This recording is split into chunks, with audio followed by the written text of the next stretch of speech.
Hello, and welcome to the Human Givens Ask the Expert podcast series. My name's Julia Wellstead, and I'm on the Human Givens team. We're running this podcast series to give you the opportunity to hear Human Givens professionals discuss mental health and emotional well-being from the point of view of their particular area of expertise. And we're thrilled today to have Marion Brown as our expert to talk about why antidepressants need to be understood.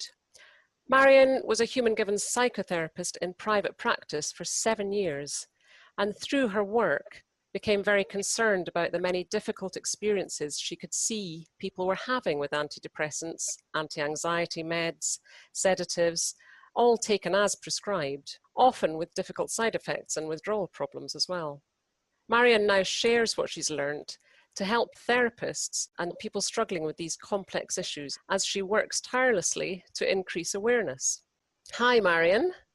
Hi, Julia. Hi there. Thank you for taking the time to be part of our podcast today. So what we're doing today really is exploring why antidepressants need to be understood and the importance of understanding both the positive and the negative effects of antidepressant and anti-anxiety medications and the problems people can have, especially with withdrawing from them. Now, Marion, we've got loads of questions for you today, so shall we just get started? Yep, that's fine. Brilliant, brilliant. Well, first, can you tell us a little bit about your work and how you first discovered the Human Givens approach? Well, I've been interested in the Human Givens approach for a very long time. I attended my first Human Givens seminar in March 1997. Just found a certificate. It was at that time, I was at that time in the final stages of studying for an MBA, and I saw a flyer on a notice board about dealing with difficult people. So that was the start. And I managed to attend one or two of the Minefield seminars or workshops each year until I eventually decided to get on and study for the Human Givens Diploma. And at that time it was in collaboration with Nottingham Trent University. And I completed my diploma in 2011. Following many years' involvement with a family farming business, this was a belated new professional role for me. So a complete change of course.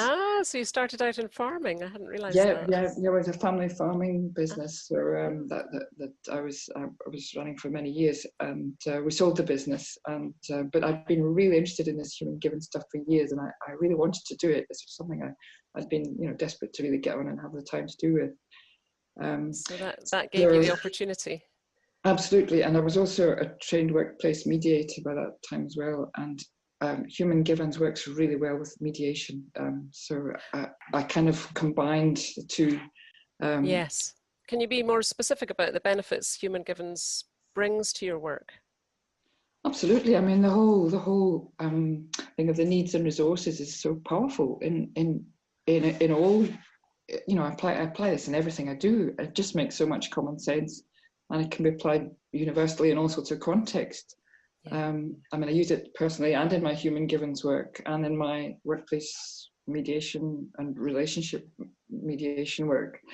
And in particular, I use the innate cards are fantastic in all sorts of contexts, just as a kind of a way in to help people quickly to get a feel for what we're talking about. Yes, that's the innate IN and then 8, isn't it? If anyone's trying to find those, they're very useful cards that sort of depict the needs and resources. Is that correct?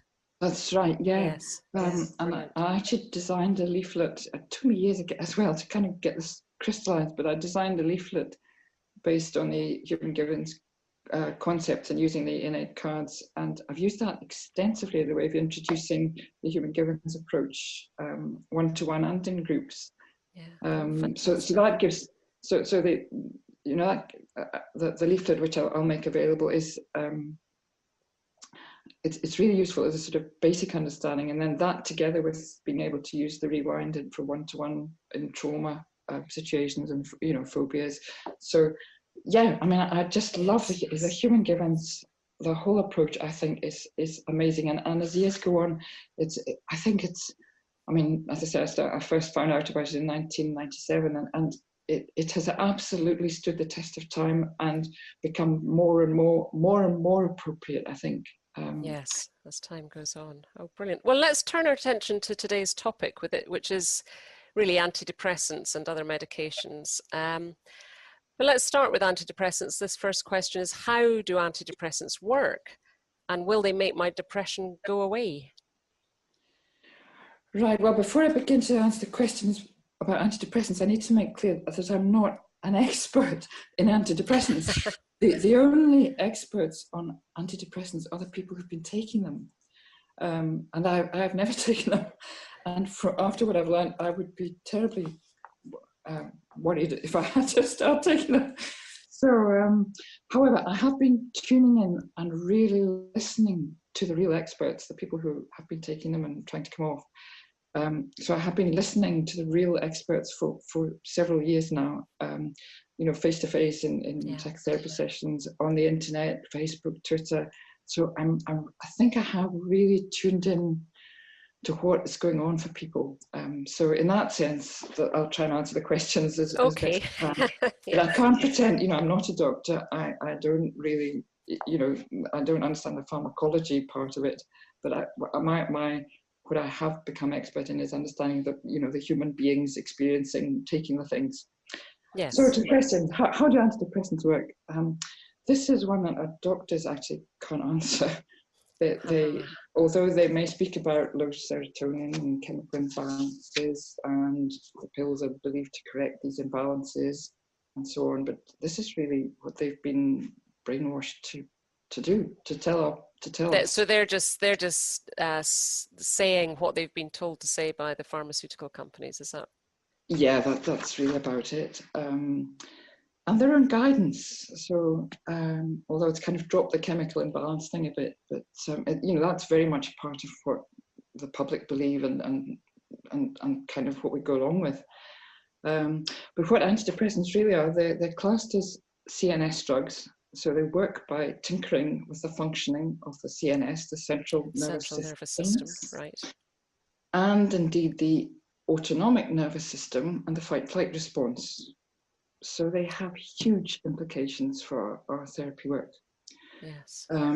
Because we are working with, all the time we're working with the fight-flight response, trying to calm it and trying to, give it place and so on. So absolutely. If people are taking drugs which interfere with that, that's really something to think about. Yes, yes. We're coming on to a question that I think we could expand upon that later, but just to get back to these initial questions, of course you can't really answer this, but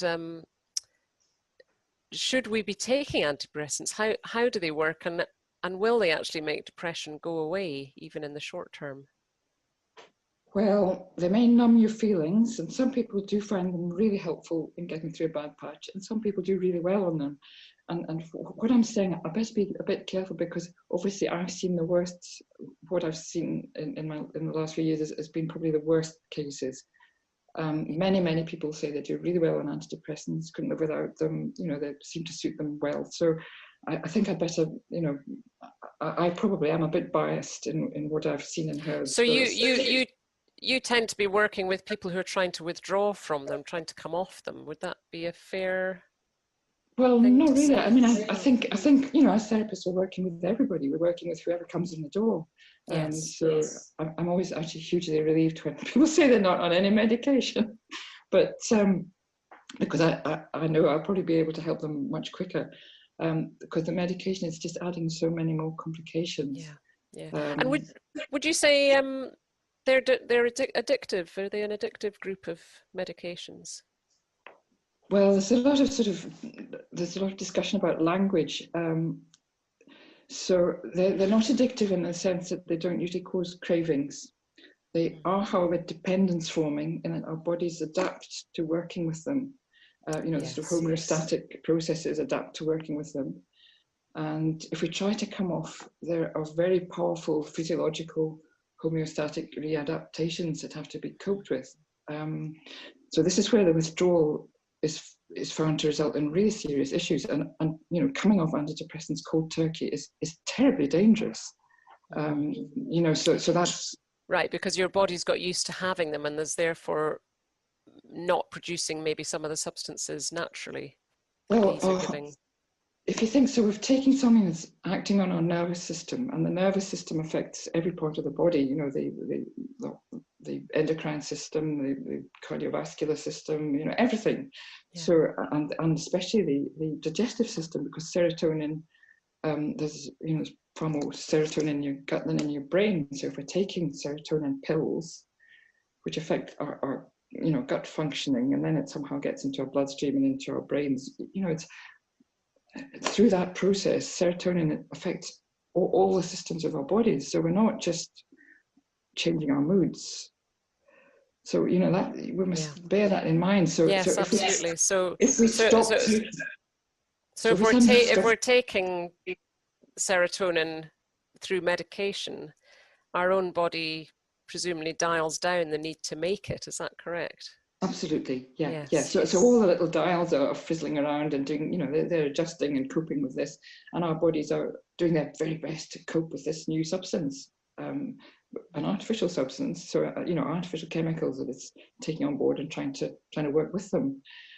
One thing we need to be really careful of is understanding that some people cannot tolerate, they can't metabolize the drugs. And those people become very ill very quickly, and that is a medical emergency. The serotonin syndrome. And presumably, in that case, the meds would be stopped immediately, would they? They should be, but quite a lot of doctors don't recognise it, and it's really frightening. And I've had people come in and sit down. Workmen. People come in, ask to come and see me. And I had a guy come in to see me. And he sat down and he said, well, I know I can't take antidepressants. He said, I've tried once or twice, but after a day or so, I feel completely suicidal. I absolutely can't take them. So, but he was quite open about it. He said, but if people don't recognize it, and if they don't recognize the symptoms that, they're unable to, metabolize it, they go back. Some people become psychotic. And they go back to the doctor. So the doctor says, oh, obviously, it's developed now. You need an antipsychotic as well as the antidepressant. Oh, and if the doctors aren't recognizing and they're just medicating more symptoms, people can get in the most awful mess. And would it be the case that some of the symptoms tend to be similar? So, if the medication's making you feel suicidal, I suppose the doctor would then think, well, that's just the extension of the depression you first came with. Absolutely, yeah. Mm-hmm. So that and frighteningly, if you look at a lot of the news stories of people who've taken their lives, if you look at the backstory, it says they've been treated for mental health problems. So you start thinking, oh my goodness. So it is. And for psychotherapists, this is really important. If they can recognise that perhaps people are having an adverse effect to the medication, and if the medication stopped, they might feel a whole lot more better. If people have just started, within the last 2-3 weeks, and they start getting these really, it's absolute compulsions. They get this, they feel absolutely terrible. They feel compelled to do something. And some people develop akathisia. Which is? That's severe, that's very, very severe agitation. And that's an adverse effect of the drugs. They feel that their skin's crawling. They feel absolutely terrible. They can't keep still. They feel just dreadful. And have you ever heard of this? Well, I have, yes, Marion. But it's really interesting to hear you talk about it. Yeah. Well, there's a really good free 1-hour course, and I put the link to that on the yes. podcast thing. It's called Akathisia 101, and it's a free 1-hour course, and I highly recommend it because it's just raising awareness of what it is, and for family members as well. If people have just started on a medication. Fantastic. So just to say for those listening, once this podcast is up on the Human Givens Institute website, all the links that Marion is mentioning will be available there as well. So we'll put all those up. Now, Marion, just to get back to these questions a wee bit, there's a question here. I feel better. Should I stop taking my antidepressants? Well, that's we've just spoken about that. The cold turkey. If you just stop cold turkey, that is also really, really dangerous, because then the body has to do it's just suddenly left in limbo. This thing that it was working with is gone. So the GPs tend to have a sort of tapering program, do they, for people who want to come off? Well, yes, usually if people go to the GP and say they want to come off, the GP says, well, the GP isn't usually very keen to let them, but anyway, they usually they say, that's fine. The NICE guidelines say, you can try coming off if you'd like to, and they usually give them a tapering, say take one tablet every 2 days, instead of every day, take a tablet every second day for 2 weeks, and then you should be able to stop. Gosh, that sounds quite short. That's way too fast. Right. If people try that, they run into huge problems. So then they start feeling really awful.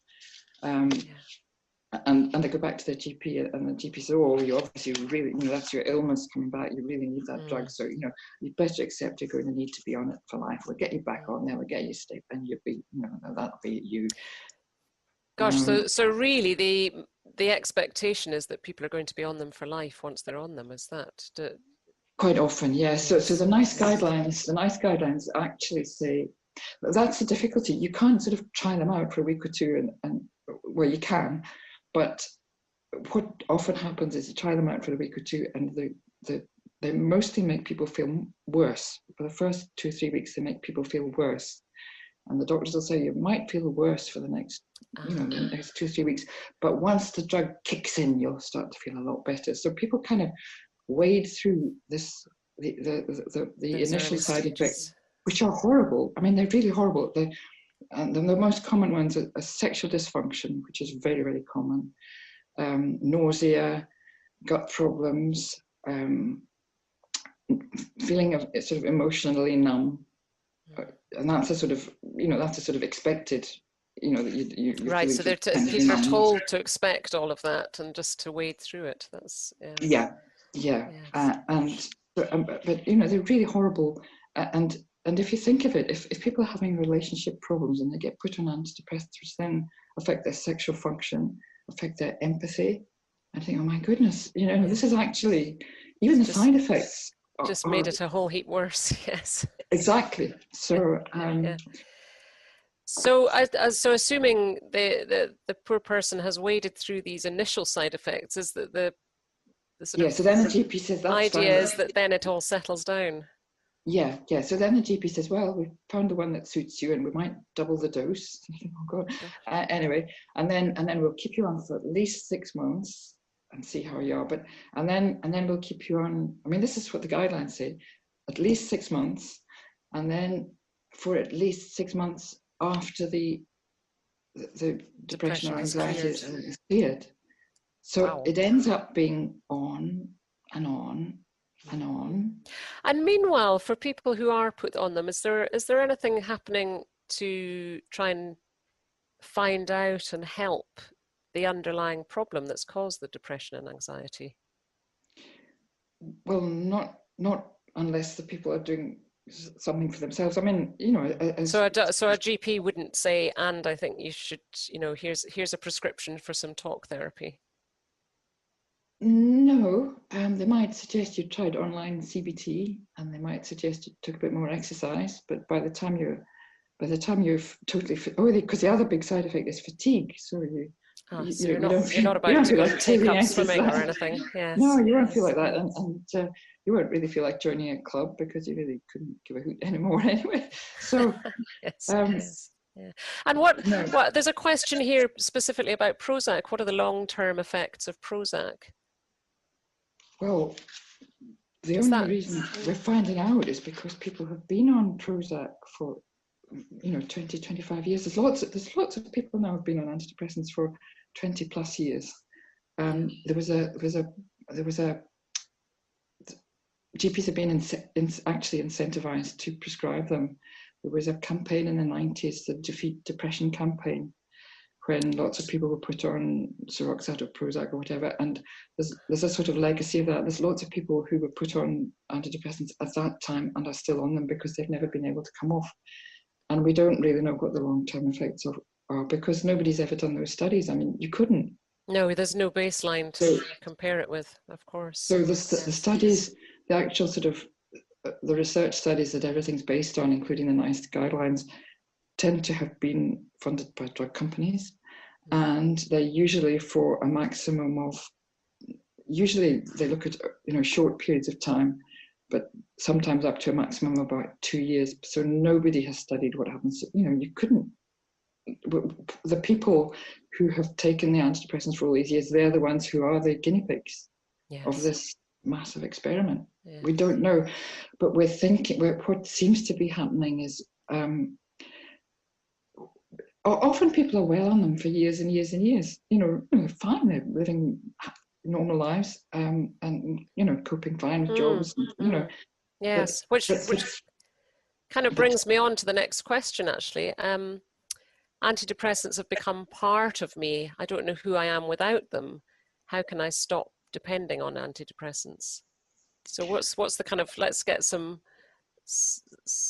positive here. How, if someone does want to stop, presumably the 2-week every other day thing isn't going to work, but yeah, especially how can they stop? If they've been on long term, and they want to stop, the GPs really don't have any good advice, except they might say try and come off really slowly. Now there's a problem there because the pills come in different strengths, and it's really hard to come off slowly.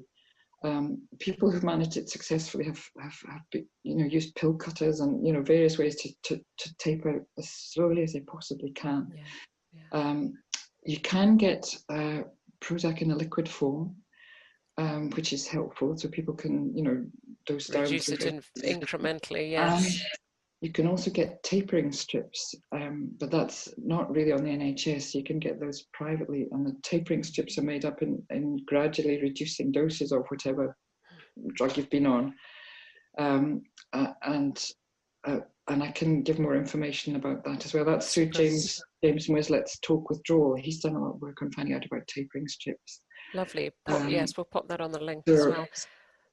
So we're talking months or even years here, are we? Yes, yeah. I mean, some people take 2-3 years, but everybody's different. We're all, our physiology is different. Everybody's different. They need to find out what works for them and do it really, really slowly. There's a new thing started up called Inner Compass. Again, we'll give you the link to that. And Inner Compass has been set up by people who've done this for themselves and found out what works and what doesn't work. And they, that's how the Facebook groups, and there's the Surviving Antidepressants website. So what's happened is patients have found out for themselves what works and what doesn't work, and they've shared it with each other. And there's actually a huge body of really good experiential work being done.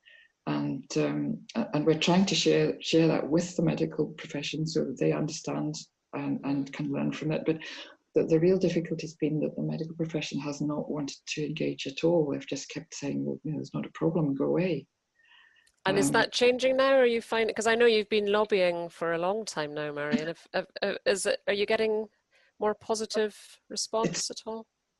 I think it's slowly changing, but we've come up the Royal College of Psychiatrists in particular, they have been terribly defensive, and they have huge influence with the Royal College of GPs, so that the psychiatrists advise GPs about the psychiatric drugs.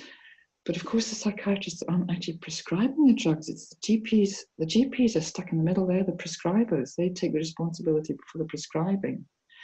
And if the expert advice is not okay, then the GPs are prescribing in the dark. And the NICE guidelines, the research we've done has actually showed up that the NICE guidelines are flawed. They're people following the NICE guidelines are being thrown into really difficult withdrawal issues. So that's what we've been working on, and I think we're beginning to get glimmers of light, and I think we're beginning to get more understanding. And the All-Party Parliamentary Group for Prescribed Drug Dependence is working with Public Health England on this review of medications. So we're hoping that we're beginning to see a bit of a change. Yes, yes. Now I remember last summer, I think it was, we put you've got an infographic called A Patient's Journey that we put on our Human Givens newsletter. And that, I think, just to sort of look at the other side of this, so rather than taking antidepressants, what's the alternative? How else can one recover from depression? And actually there's a question here, can you talk us through the cycle of depression? What's going on? Let's explain it a bit. Absolutely. Well, I love the cycle of depression. Yes, I it's think wonderful. I use it to explain to my clients, and I mean, it just makes so much sense, and it really works.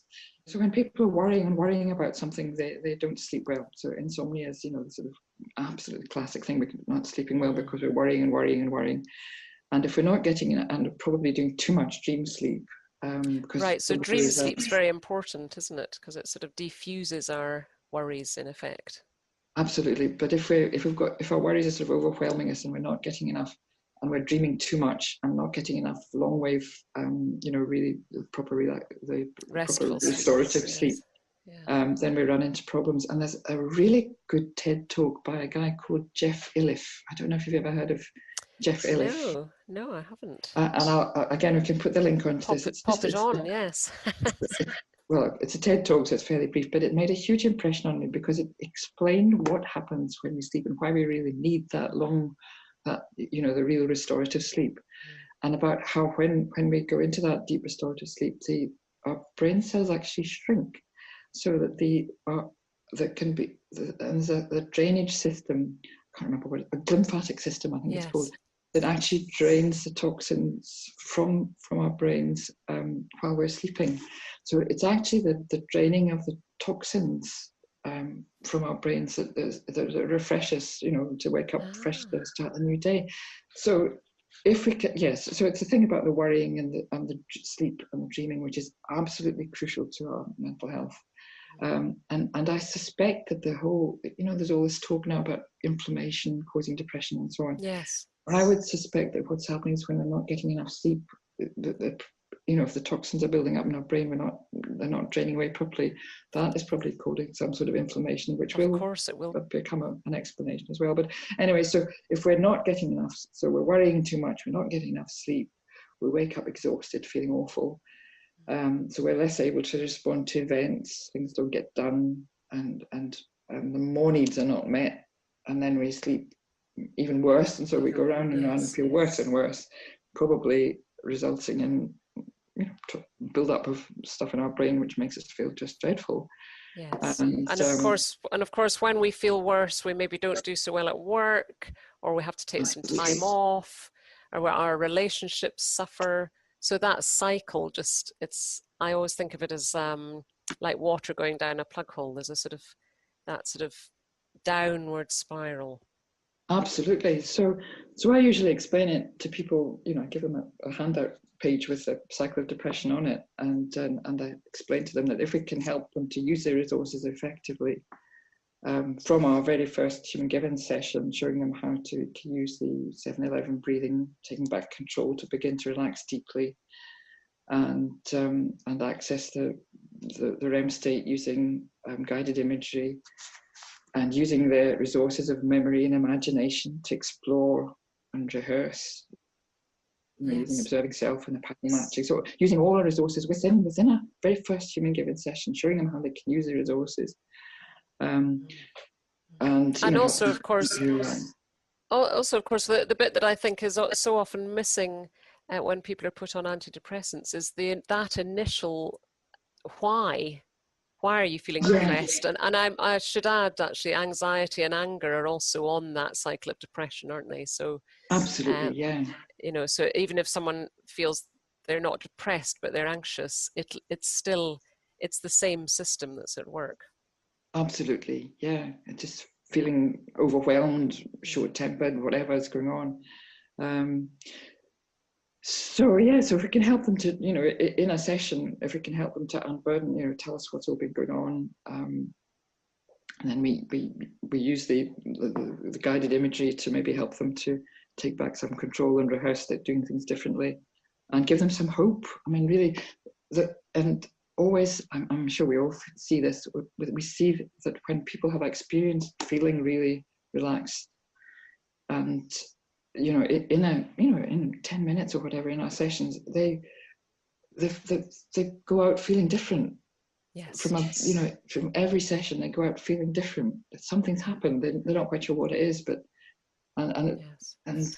and I think one of the biggest things we can also give as therapists is give them back volition, sort of control because it strikes me that going on to an antidepressant must feel as if that there's a bit of helplessness there. You know, I need this other thing in order to get better. Whereas what we can do as therapists is say, no, you've got this within yourself. You can and even overcome this. I often explain the 7-11 breathing as you know, look, you can take control of your breathing. It's one thing you can control, and you can control your breathing in order to to stimulate the relaxation response. And that, yes, yes, and that, in case any listeners don't know about it, we will put that on the links as well, the 7-11 breathing. But that's tapping into the fact that on our out breath, we're triggering the relaxation response, isn't it? So if our out breath is longer, hence the 7-11, we're going to begin to relax. Absolutely, and it really works too. Yes, it does. And when people find it working, they're quite surprised that something can work so quickly.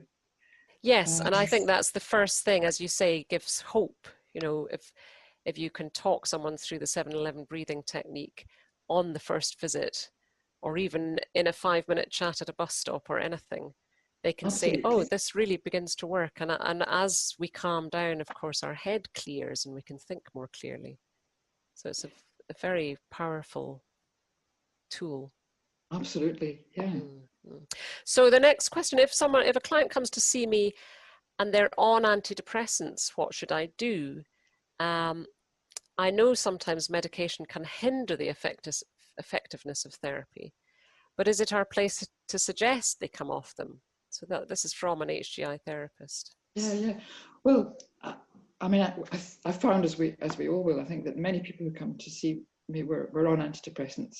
And the bit on the client form about medication is actually really important. When we did our training, I thought, well, that won't be for me, that'll be for the doctors. And I thought, oh, wow, I've discovered it's really important. So when they fill in the form, I usually ask how long they've been on the medication for and how they're finding it.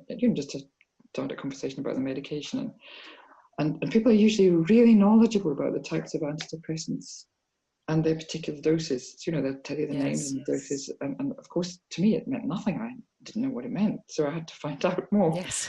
And they'll tell you how they felt if they missed a dose. And, sometimes they've been away for a weekend without them and they've, realized they really need them. And if they're happy and stable on the medication, then I just work with them, as a normal human given. Yes. Yeah.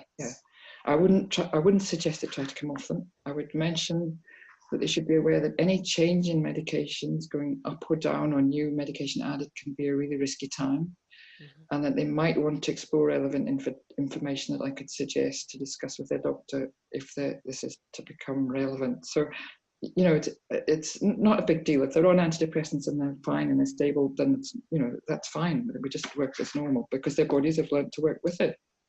Yes. But clearly, the very fact that they've come to you suggests they're not fine.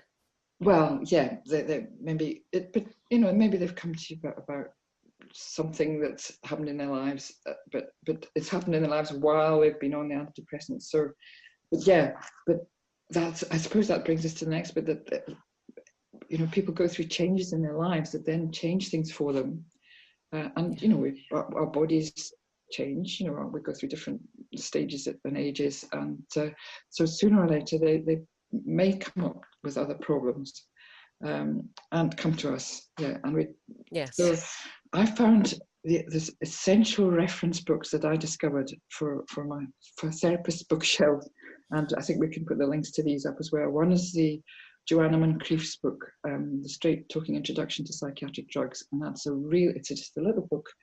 And it's got the names of the drugs, the doses, and it talks about half-life and all stuff that, I didn't know anything about. Yes. But it's just really useful to have on your shelf. And if someone's talking about them, you can look it up with them. You can actually look it up with them and talk. Yeah, and say, maybe this, yeah.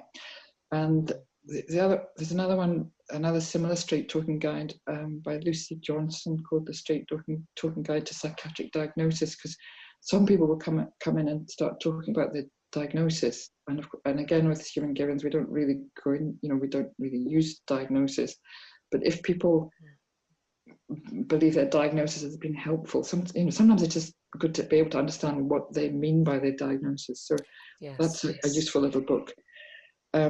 A really good one is Baylissa Frederick's book, Recovery and Renewal, which has a lot of information about medication and about withdrawal and about the kind of symptoms people might be suffering and that are caused by the drugs and the withdrawals.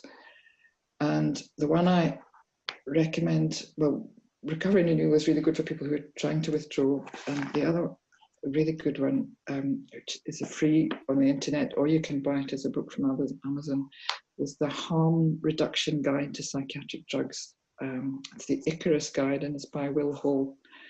And it's a real, it's a little thin book, and it's available in all different languages on the internet, and it's a really useful guide. Really very useful. Just so we know a bit more about antidepressants. Yes. Yeah, and I think that's really, as therapists, we do need to understand. We need to understand that, absolutely. Yeah, because some people come in with really, this suicidal, feeling really, really deeply suicidal, and it's a sort of medicated suicidalness, which is, through time people have become, sometimes people's lives become hopeless and they become suicidal, and that's part and parcel of how we are. Yeah. But they say this is different. This is the most terrible, awful, deadly feeling of just being absolutely desperate. Now there's two types. There's one is the Akathisia one, when they're so agitated that they just feel just absolutely ghastly, and the other one is just absolutely deadly awful. Just so the opposite of agitated, is it a sort of static? Yeah, it's a sort of. I mean, in their heads they're hugely, they just and it can go on and on and on. And that is when it's really hard to work with people in that kind of state. Yes. And it's a drug. It's caused, and if we can help people understand that this is caused by the drugs or withdrawal, it's not just the way they are. That can be helpful. If we can help to support them and stick with it. Yes, that's something I was going to mention. Actually, a client who came to me, she felt absolutely dreadful, but her worry was that if she came off, and she was thinking about coming off the medication, but her worry was, maybe I'll feel even worse without it. So she was on this pretty dismal level of low, feeling low, but she was worried that by coming off the antidepressants she'd feel even lower. In other words, she couldn't remember what her own sort of baseline was or had been. Does that make sense? Yeah, absolutely. I mean, and people get into a sort of stage where they don't know whether, they try coming off and they feel worse, and they try going back on again. They get into that completely sort of chaotic. They just don't know where to turn. Yes. But I know Baylissa Frederick, she actually has a website as well, which I haven't put the link on, but I can give you that one as well. And she's been supporting people for years and years, mainly through benzo withdrawal. But yeah, she says this is it's a really huge problem, and if you can help people, if you can validate how people are feeling, just help them through it. That's the best we can do, and we can't really do any therapy when people are in that terrible state. All we can do is be with them, hear them, believe them, validate their experience, and try and help them. Just be with them. Well, and I think help them to see that there is another way. Other than medication, just that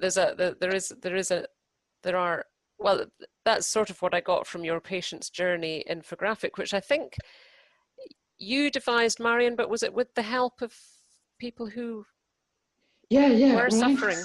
I devised it because I see this pattern happening over and over again. You hear people's stories of what happened in their lives, and they were going through a bad patch. They went to the doctor, started antidepressants, and then they tried to come off, and it didn't work out, so they were put back on, and then they tried again, and then they get into this.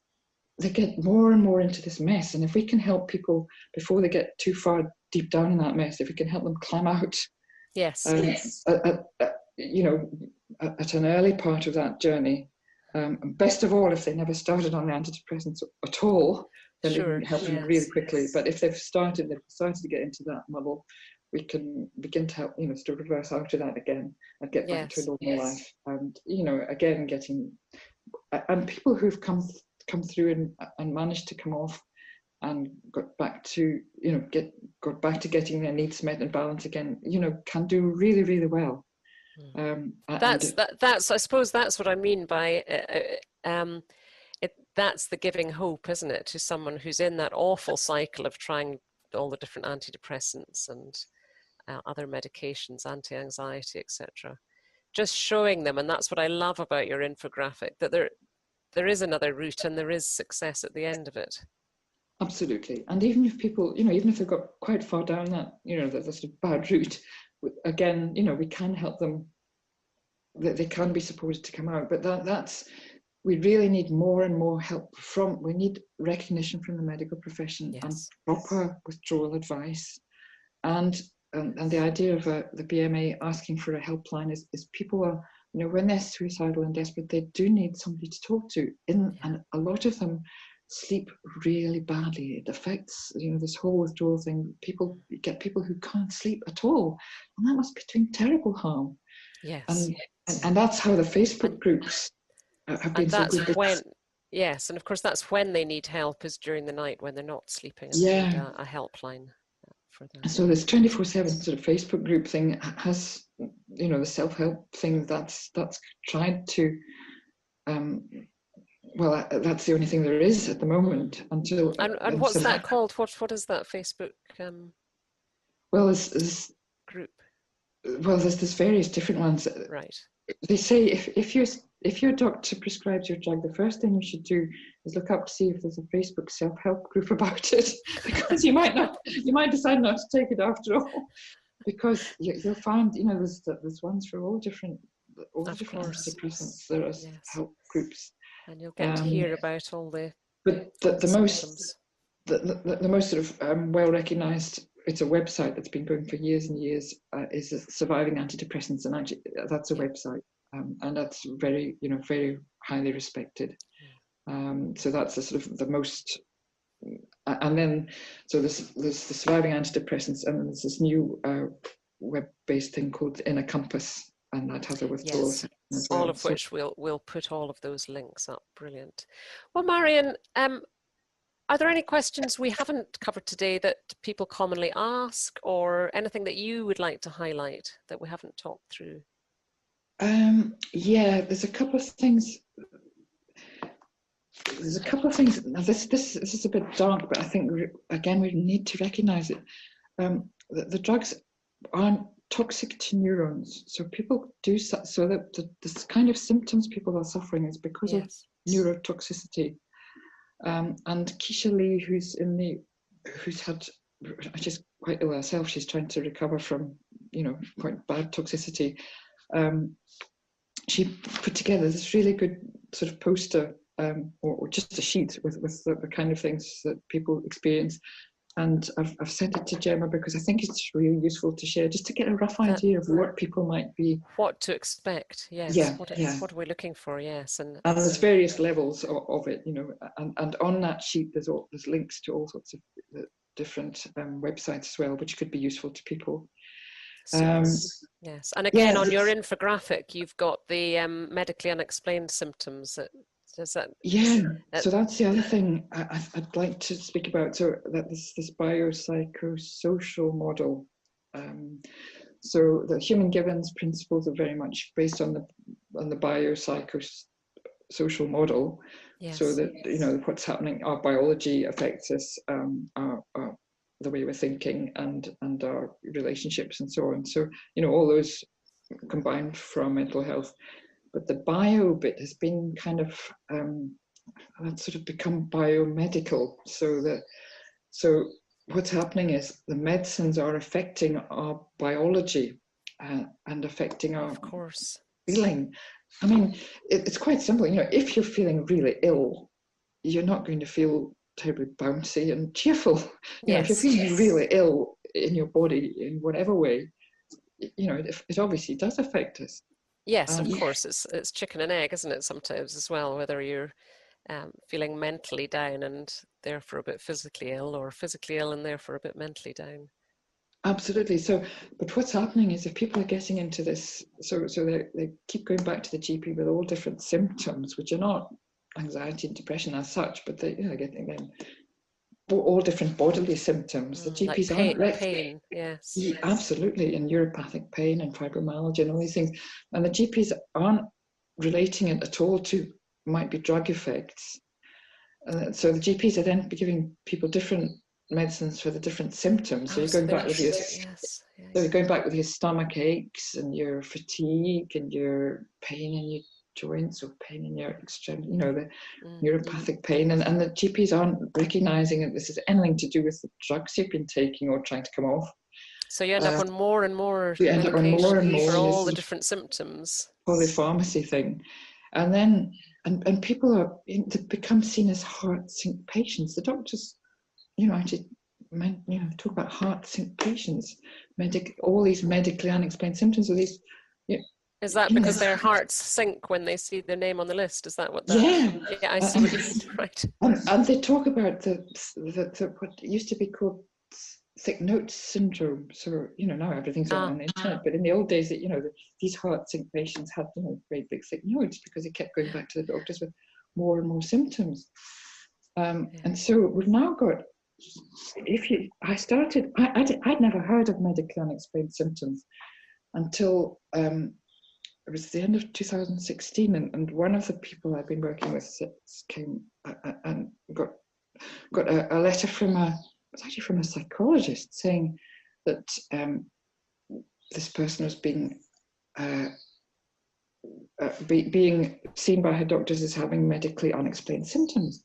So I thought, well, that means nobody can figure out what's wrong. And then I discovered medically unexplained symptoms was actually a DSM. It's an official diagnosis. It is a mental health diagnosis, and it basically and the doctors don't believe that the people have all these symptoms. They just think they're making it up. They think it's psychosomatic. So people are suffering all these terrible symptoms as a result of damage to the nervous system, and all other bodies, all the body systems, and the doctors aren't believing them. And the doctors are saying, well, we've done all these tests and they're all coming back negative. We've done all these, you've had all these treatments and nothing works. So now we think you need psychological, you need CBT and perhaps graded exercise therapy and maybe reattribution therapy. And then which is what? Well, it's to try and reattribute, instead of worrying about your pain, we'll try and reattribute it to, your bad experiences in childhood. Oh God. So so this is how I've become really worried actually about human givens, using it, being proud about talking about the biopsychosocial model, because it's being used in all this medically unexplained symptoms training for doctors. So it's been hijacked in a sense to explain. They're trying to say all this stuff that people are suffering as a result of the drug damage is psychosomatic. So still not accepting that it's to do with the medication. No, there's a Gosh, it does seem to be a very big blind spot there. Well, yes, there is. So we've been working on it. Yeah, I know you're being an absolute Trojan, yes. But the more people we can help to not start on these medications at all, the better. Yes, so that does seem to be the sort of the overall message, perhaps. And human givens time has really come, because I think this medically unexplained symptoms thing started to be sort of rolled out sort of in the around about 2005, 6, 7, and it's becoming more and more popular with GPs, this medically unexplained symptoms, and you can now go to some, there's conferences and summits. Gosh, and I think it's abbreviated as MUS, I think, isn't it? Yes. Well, it's got various names. There's medically unexplained symptoms, there's medically unexplained physical symptoms, there's somatic symptom disorder, there's bodily distress syndrome, it's got various names, but it basically means you're in a mess. You know, Yes. Yes. Your all your systems have got messed up. And still no one's pointing the finger at the medication you're on. No, and it's really hard. Once people are in that mess, it's really very, very hard to help them, you know, rebalance everything and get out. So we've got to start at the end to make sure people aren't being harmed by the medicines in the first place. That's my thinking anyway. And Human Givens is just such a, you know, it's such a really good way of helping people, you know, get back to their lives quickly, so they never enter the mental health system, the mental illness system, or whatever it is. Yes, as your infographic beautifully illustrates, the best thing is never to get into that system, but we also want to be able to help those who are in it, of course. And of course, you know, at the beginning when people start feeling ill, you know, it may be to do with something they're going through, or it may be, you know, there are physical things, you know, thyroid problems or other kind of problems which may need medical intervention. Yeah. But not antidepressants. Yes. Oh, fantastic. Thank you so much, Marion. Is there anything else you'd like to add to what you've said today?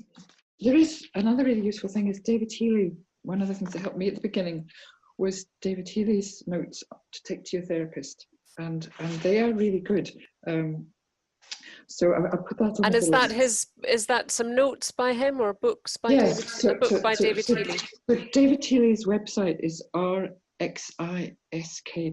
risk.org, and we'll give you the link to that. And he's done a huge amount of work on this, antidepressants especially.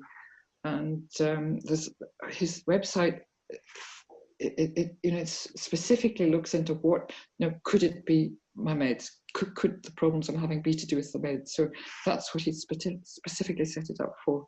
And there's various areas on the website, but in one part there's notes and guides, and the notes on the antidepressant withdrawal are really useful.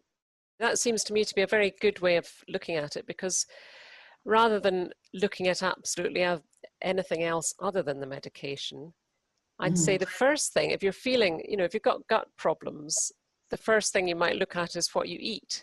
Yeah. Well, you wouldn't disregard that, would you? So in similar vein, if you're having bad physical ailments, it's the first thing to my mind is to look at what you're ingesting, which of course includes these medications. Absolutely. Rather than completely avoiding the subject. Yes. Yeah.